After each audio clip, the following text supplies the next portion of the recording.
started a national conversation on police reform and race in America. Let's go to Alex Perche live in George Floyd Square in Minneapolis and Kenneth Moten in D.C. with more on the impact of Floyd's death. Thank you both for being here. Alex, I want to start with you. First of all, what's it like there at George Floyd Square right now? Well, Diane, right now, I mean, they're getting ready for today's activities. You see the cars filing in behind me. There are people out. We've got vendors set up just in front of me here. They built a stage where there's going to be a concert later. And I will say that this is the most akin to those times where we were reporting here last June that I've seen since, certainly since this became an autonomous zone. It's certainly a larger camera presence out here. The media is back, which marks a change, right? Certainly the sense of a celebration of life today as this community prepares to honor the life and legacy of George Floyd.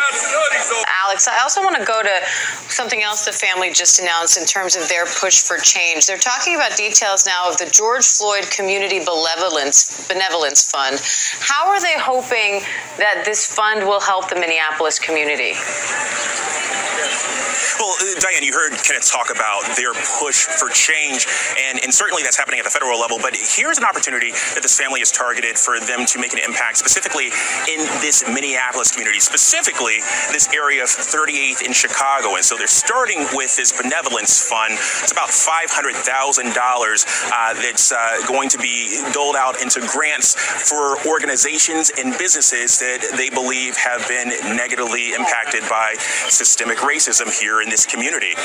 And so, again, this is part of a hyper-local push that's also been echoed at other levels of the state and national that we've seen. But this is how they want to impact this particular community. And Alex, we know that the day is full of events to both commemorate what happened and also celebrate George Floyd's life. So what are we expecting both there in Minneapolis and across the country?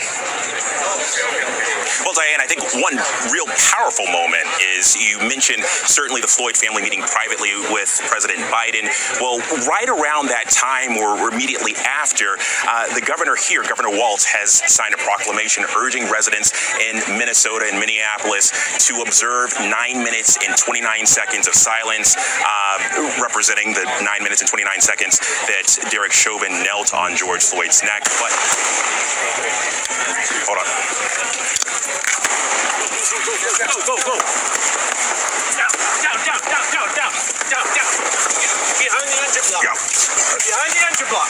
All right, we're going to check in with Alex in a bit. It sounds like there may be some trouble there in Minneapolis. We're going to check in with them. Obviously, we hope that they are safe. And I want to go back to Alex Perche now at George Floyd Plaza. Alex, we were talking to you just a few minutes ago. You had to cut away. You had us all worried there. Can you tell us a little bit about what happened and more importantly, that you guys are okay? Well, Diane, we are okay. The team got to safety, but I mean, you heard during that second question or third question that you were asking me, what sounded like initially it may be a cluster of fireworks, but you hear more and more of those pops, and you recognize it resembled gunfire. And so our security team evacuated us. We ducked behind a row of cars here in this church parking lot, and I can tell you that one of our security guards here mentioned that he'd seen gunfire maybe about a half block from our live location. But again, we mentioned how that this was the most akin to a return to life here that we saw last. Comprehensive police reform to be. Just got to be careful here with some gunshots. Excuse us.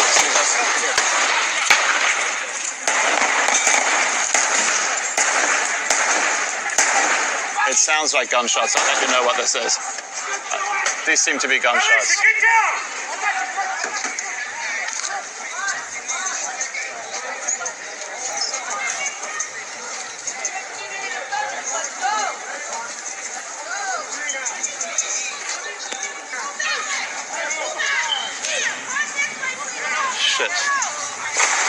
Shit, where is that? We're okay.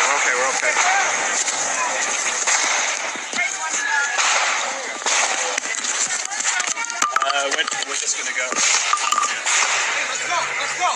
Down. Lay down.